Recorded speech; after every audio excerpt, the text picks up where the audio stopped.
Bien-aimés dans le Seigneur, que Dieu vous garde, que Dieu vous bénisse. Nous nous retrouvons encore ensemble pour partager la parole de Dieu à l'occasion de ce programme Vérité véridique. La vérité d'aujourd'hui à partager avec vous, elle a l'air choquante, mais c'est cela la vérité de la parole de Dieu.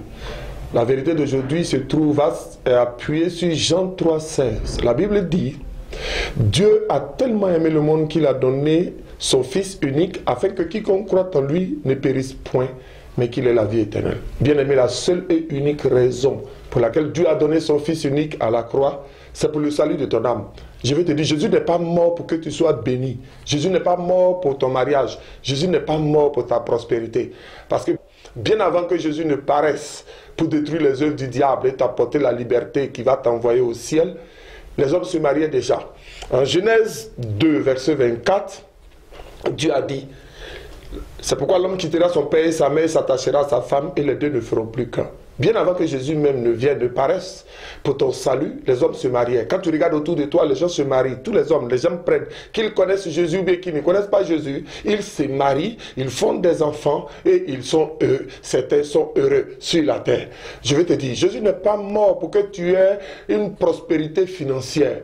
Parce que bien avant que Jésus ne vienne, la prospérité financière, elle est conditionnée. Il a dit en Genèse 26 au verset 3, au verset 2 à 3, Dieu a dit à Isaac: je serai avec toi et je te bénirai. Quand Dieu est avec toi, tu es béni. Quand Dieu est avec toi, même quand tu plantes dans le désert, cela pousse. Dieu a déjà prescrit les moyens par lesquels tu peux avoir la prospérité financière, c'est que Dieu soit avec toi. Jésus, lui, il est apparu pour le salut de ton âme. Il a déjà dit que tu peux, si tu veux te marier, il a dit pour le mariage, Dieu a déjà donné les conditions. Il a dit que c'est sa volonté. Il faut que tous les hommes se marient. Les hommes se marient. Pour la prospérité financière, je viens de te donner l'exemple. C'est pourquoi il faut que tu mettes bien dans ta tête que venir à Jésus, ce n'est pas pour te marier que tu viens à Jésus. Ce n'est pas pour être prospère que tu dois venir à Jésus. Ce n'est pas pour être à la tête et non à la queue que tu vas venir à Jésus. Mais tu viens à Jésus pour le salut de ton âme.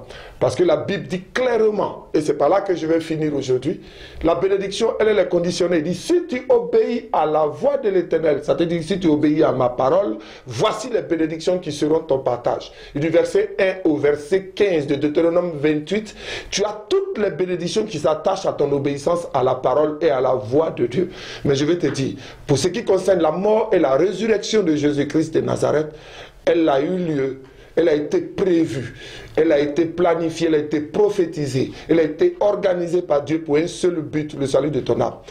Pour que tu sois sauvé, il a dit: crois en lui. Crois en lui et sois sauvé. Reçois-le comme ton Seigneur personnel, comme ton Sauveur personnel, et tu auras l'assurance de ton salut. C'est pour ce salut que Dieu a donné son Fils unique à la croix. C'est pour ton salut qu'il est mort. C'est pour ton salut qu'il est ressuscité. Et c'est pour venir te chercher parce que tu es sauvé qu'il reviendra. Que Dieu te bénisse.